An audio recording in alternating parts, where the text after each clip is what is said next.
The following video is kindly sponsored by ExpressVPN. Stick around at the end for more information.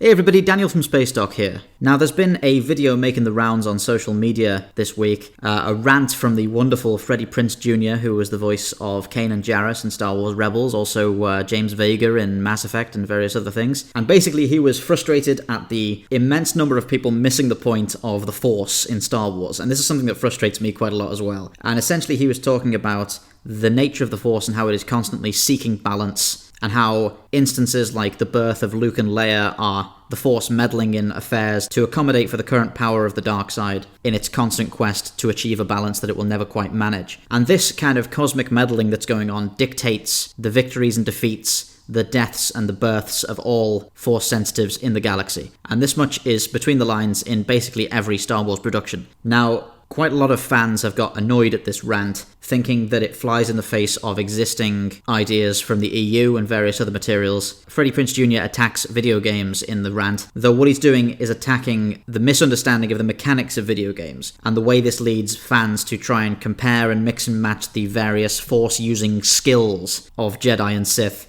and Force users, which is a mistake. And I want to explain why things like Knights of the Old Republic, which took it upon themselves to analyse the nature of the Force, are not contravening this central idea that George Lucas put out there, but in fact affirming it. But I'm afraid the reality of this is that the much-beloved fan idea of Grey Jedi can never be a reality, at least not one that works. Because the central idea of the Force, the thing that makes it the most interesting when placed under a microscope, is that you cannot be neutral. Just like the Force on the whole snowballs toward light and dark across the galaxy in an attempt to achieve balance, no individual user of the Force can achieve balance. They always overcook, they always get drawn into one aspect or another. The Force is a metronome, and it will always overshoot again and again, forever. As soon as we have a character who succeeds in being a balanced Grey Jedi, who no longer has his alignment and his morality affect his reality in the way that Force users do, then everything interesting about the Force dies. Because of course it would be ideal to have complete control over your emotions and your morality whilst being a Force-sensitive person. But the point is, you can't. And everyone who is Force-sensitive is a slave to this curse. They have to be one way or the other. And if they lean too far in one direction, they'll be pulled the rest of the way. Characters like Revan and Kreia from Knights of the Old Republic do not refute this idea. They play a part of it. Even though both of those characters learned to understand the Force more than basically anyone ever did, learned to analyze its nature and what it was after, and understand the ways in which it affects the world, they, quite crucially, were always slaves to its balance. Kreia was a Jedi and then a Sith. When that thing on the screen says middle, grey clouds, etc., that's not because she's neutral, it's because she's hiding what she is from the exile. Revan was a Jedi who followed the will of the Force against the will of the Council, and pursued the Mandalorians in the war before the events of Knights of the Old Republic. And then he was drawn away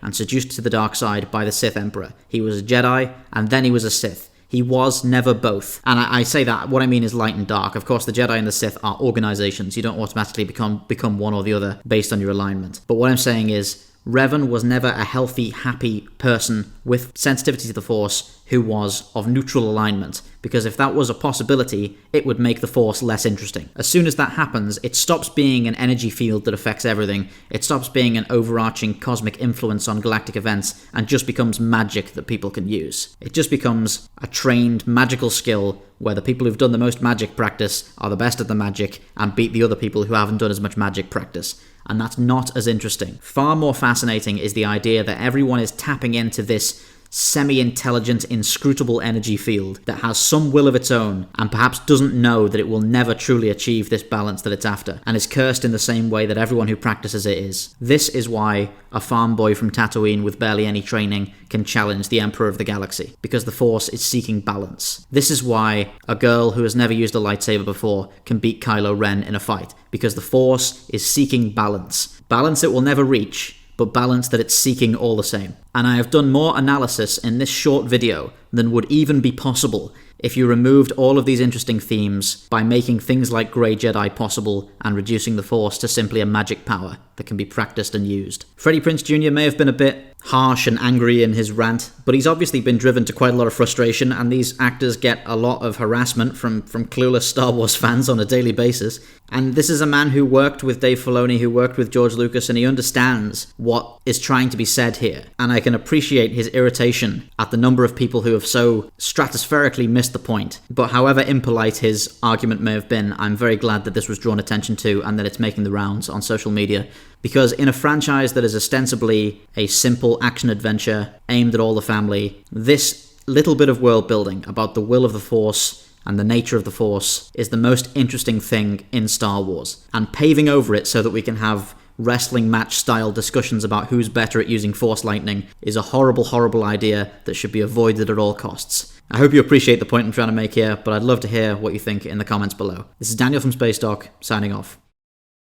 This video was made possible by ExpressVPN, the TechRadar top-rated VPN service. ExpressVPN is particularly important when using open Wi-Fi networks in cafes or airports, and I myself use it to protect the Spacedock database when I'm traveling for work or working on content in cafes and coffee shops and other locations with open Wi-Fi. ExpressVPN uses premium servers that other providers don't have, which makes them consistently faster than the alternatives. They provide 24/7 customer support with a quick access live chat, which means you don't have to go through one of those long phone robot things like you do with various other companies. And most importantly, you can get the first 3 months of ExpressVPN for free if you use the link in the description below at expressvpn.com/spacedock. Check out the description box below. Thanks again to ExpressVPN for supporting this video, and I hope you'll all look into their excellent services. This is Daniel from Spacedock, signing off.